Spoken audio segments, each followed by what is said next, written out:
આ જગતને જીતવા કરતા કોઈ પણ માણસના દિલને જીતવાની ભાવના રાખવાની, તો આખું જગત જીતાઈ જશે. કારણ કે આનંદ જગતને જીતવામાં નથી, આનંદ કોકના હૃદયને જીતવામાં છે. આનંદ કોકના હૃદયને જીતવામાં છે. માણસના મગજ ઉપર આવ્યા છે ત્યાર પછી લોકોએ આ સમાજે જે કોઈ પણ આવરણો એને આપ્યા એ બધા એને સંગ્રહ કરતા ગયો, પણ એક વસ્તુ મૂળ જે પ્રકૃતિ હતી તે ભૂલવાડી દીધી કે આપણને આ અવતાર મળ્યો છે શેને માટે? મનુષ્યનો અવતાર, મનુષ્યનો અવતાર મળ્યો છે આપણને.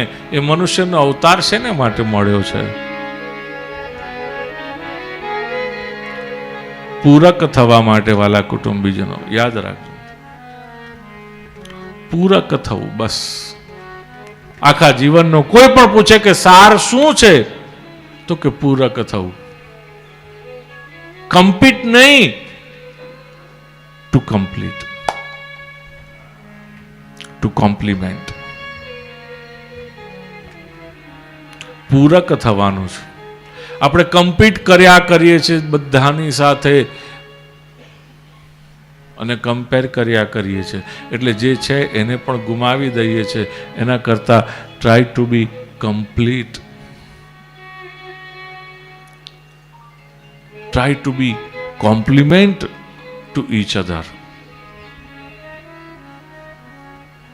આ દુનિયામાં જે ગૃહસ્થાશ્રમ ની વ્યવસ્થામાં અત્યારે અરાજકતા ફેલાઈ છે, એને ઘટાડવી હોય તો એક જ વાત થાય